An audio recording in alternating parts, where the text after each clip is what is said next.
Di Indonesia, pertarungan tanpa suara terjadi setiap hari. Ini bukan pertarungan dengan senjata, tapi dengan kata-kata dan tatapan lelah. Ini adalah pertarungan pengguna medis melawan stigma. Orang-orang ini bukan penjahat. Mereka adalah pasien. Mereka adalah orang-orang yang mencari kelegaan dari rasa sakit kronis, mengelola kecemasan parah, atau melawan penyakit yang melemahkan. Namun, obat yang memberi mereka kesempatan untuk hidup normal seringkali datang dengan harga mahal. Harga ini adalah penilaian dari masyarakat. Masyarakat yang sering mengaburkan batas antara perawatan medis yang sah dan penyalahgunaan zat. Ini adalah kesalahpahaman yang mengakar, dipicu oleh kurangnya informasi dan prasangka yang sudah tertanam bertahun-tahun. Stigma adalah tembok.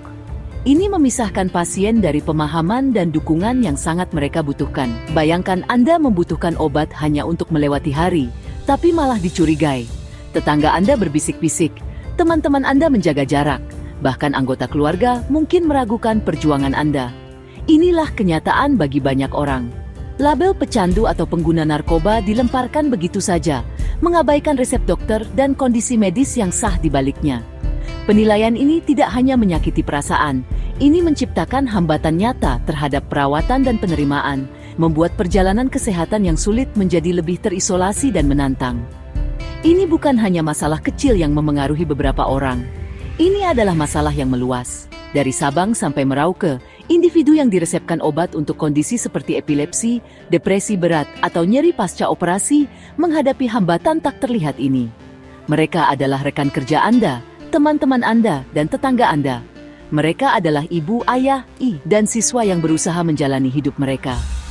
Inti masalahnya adalah ketakutan yang mendalam dan kurangnya pendidikan. Masyarakat telah diajari untuk takut pada zat-zat tertentu, tetapi belum diajari untuk membedakan antara penyalahgunaannya dan penggunaan medis yang diresepkan, dikontrol, dan diperlukan di bawah pengawasan dokter. Konsekuensi dari stigma ini sangat mendalam dan merusak. Ini memaksa orang bersembunyi, membuat mereka takut untuk membicarakan kesehatan mereka. Mereka mungkin menyembunyikan obat mereka, atau menghindari meminumnya di depan umum. Ketakutan ini dapat menyebabkan perawatan yang tidak tepat, memburuknya kondisi kesehatan, dan tekanan mental yang parah.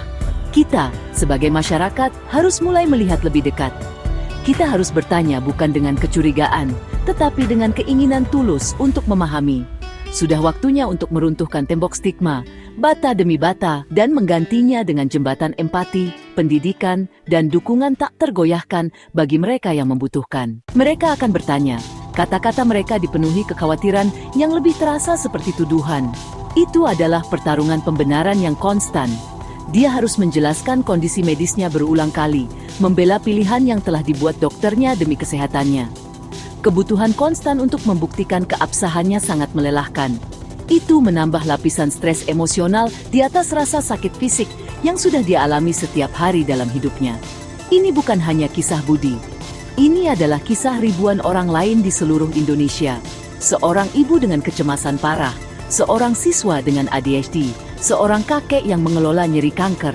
Masing-masing memiliki alasan medis yang sah untuk perawatan mereka. Masing-masing memiliki resep dari dokter yang berkualitas.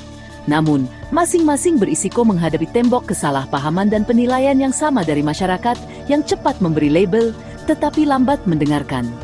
Kisah-kisah mereka adalah pengingat yang kuat bahwa di balik setiap resep ada seorang manusia, seseorang dengan cerita yang pantas mendapatkan belas kasih, bukan kecaman. Mulkokin, bayamaman experience. Inilah kenyataannya. Sekilas pandang, satu bisikan bisa menghancurkan semua kemajuan yang telah dicapai pasien. Itu bisa membuat mereka merasa kecil, malu, dan benar-benar sendirian dalam perjuangan mereka untuk hidup bebas dari rasa sakit. Stigma itu mengikuti Budi sampai ke rumah. Bahkan, anggota keluarga besar mempertanyakan perawatannya. Saya pernah punya rekan kerja melihat botol resep saya. Raut wajahnya langsung berubah. Dia berhenti mengajak saya makan siang. Bisikan-bisikan mulai terdengar. Dia pakai sesuatu, kata mereka. Tidak ada yang bertanya tentang kecelakaan itu. Tidak ada yang bertanya tentang rasa sakit konstan yang saya rasakan. Mereka hanya menghakimi saya. Biar saya ceritakan sebuah kisah. Ini adalah kisah Budi, seorang desainer grafis dari Jakarta. Budi hidup dengan nyeri punggung kronis setelah kecelakaan mobil parah bertahun-tahun yang lalu. Hidupnya adalah negosiasi konstan dengan rasa sakit. Untuk berfungsi, untuk bekerja, untuk sekadar bermain dengan anak-anaknya, ia bergantung pada resep yang diatur dengan hati-hati dari dokternya. Obatnya bukan pilihan, itu adalah kebutuhan. Tapi dunia di luar kantor dokternya tidak melihat hasil röntgen atau laporan medis. Mereka hanya melihat pil. Mereka melihat seorang pria muda meminum obat keras, dan mereka langsung mengambil kesimpulan sendiri. Selanjutnya, stigma dapat menghancurkan harga diri seseorang. Ketika masyarakat terus-menerus mengirimkan pesan bahwa Anda cacat, lemah, atau melakukan sesuatu yang salah, mudah untuk mulai mempercayainya. Pasien mulai menginternalisasi rasa malu. Mereka mulai melihat kondisi medis mereka bukan sebagai penyakit, tetapi sebagai kegagalan pribadi. Stigma internal ini adalah salah satu konsekuensi paling berbahaya dari semuanya. Ini membungkam mereka, mencegah mereka mencari bantuan, dan menghentikan mereka untuk memperjuangkan kebutuhan kesehatan mereka sendiri, menjebak mereka dalam siklus penderitaan diam-diam. Stigma, oleh karena itu, tidak hanya menjadi masalah sosial, tetapi juga risiko kesehatan yang serius. Ini secara aktif bekerja melawan pemulihan dan kesejahteraan pasien, membuat jalan menuju kesehatan lebih curam dan lebih sulit untuk didaki daripada yang seharusnya. Kondisi pertahanan diri yang konstan ini menguras semangat seseorang, menyebabkan perasaan terisolasi, depresi, dan keputusasaan. Beban emosional ini dapat menciptakan lingkaran setan.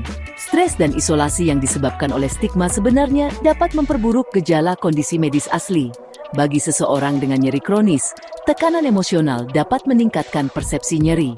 Bagi seseorang dengan kondisi kesehatan mental, merasa dihakimi dan terisolasi dapat memicu episode yang lebih parah. Saya harus mengelola kecemasan sosial saya, lalu saya harus mengelola kecemasan orang-orang yang mengingat saya minum obat untuk itu. Rasanya seperti hukuman ganda. Ini melelahkan.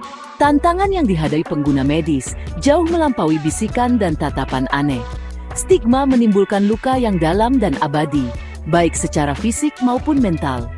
Bagi banyak orang, ketakutan akan dihakimi begitu kuat, sehingga secara langsung memengaruhi perawatan mereka.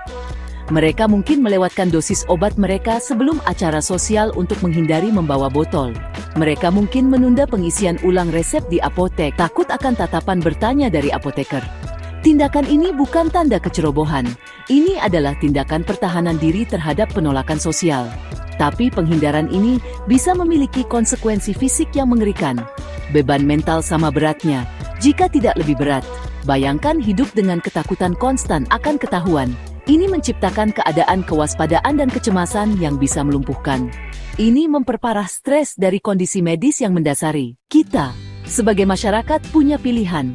Kita bisa terus melanggengkan stereotip yang merugikan, atau kita bisa memilih untuk mendengarkan. Kita bisa memilih untuk belajar. Kita bisa memilih untuk berdiri bersama sesama warga negara kita yang berjuang tidak hanya melawan penyakit, tetapi juga prasangka sosial. Jalan menuju Indonesia yang lebih berbelas kasih dimulai dari kita masing-masing.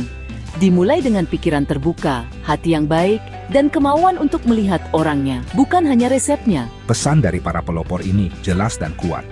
Ini adalah seruan untuk empati, permohonan untuk pengertian, dan tuntutan untuk dukungan. Kami menunjukkan kepada teman, keluarga, dan pengikut kami apa artinya hidup dengan penyakit kami. Setiap cerita yang dibagikan, setiap mitos yang dibantah, meruntuhkan tembok ketidaktahuan. Kami mengajar dunia satu percakapan pada satu waktu, berbekal fakta, kerentanan, dan keyakinan yang tak tergoyahkan akan hak kami untuk diperlakukan dengan bermartabat. Upaya akar rumput ini menciptakan ruang aman di mana pasien dapat menemukan solidaritas dan kekuatan, saling memberdayakan untuk hidup secara terbuka dan jujur. Pendidikan adalah inti dari perjuangan ini. Individu-individu pemberani ini dengan sabar menjelaskan perbedaan antara penggunaan medis dan penyalahgunaan. Mereka berbagi artikel, berbicara di acara komunitas kecil, dan menggunakan media sosial untuk menghilangkan mitos tentang kondisi dan perawatan mereka. Saya menyadari bahwa berdiam diri berarti membiarkan stigma menang. Dengan berbagi cerita saya menemukan orang lain seperti saya. Bersama-sama, suara kami lebih nyaring. Kami bisa menunjukkan kepada orang-orang bahwa kami tidak ditentukan oleh obat kami, tetapi oleh ketahanan kami. Di tengah tantangan yang begitu besar, sebuah gerakan kuat muncul. Ini adalah gerakan yang dipimpin oleh pasien itu sendiri. Mereka lelah bersembunyi. Mereka lelah dengan rasa malu. Daripada menyerah pada stigma, mereka memilih untuk melawan dengan senjata paling ampuh yang mereka miliki. Suara mereka, cerita mereka, dan kebenaran yang tak terbantahkan dari pengalaman mereka. Mereka mengubah perjuangan pribadi mereka menjadi platform publik untuk pendidikan dan advokasi. Mereka menjadi pendidik yang sangat dibutuhkan masyarakat. Transformasi dari pasien menjadi advokat ini tidak mudah. Dibutuhkan keberanian luar biasa untuk berdiri dan berbicara.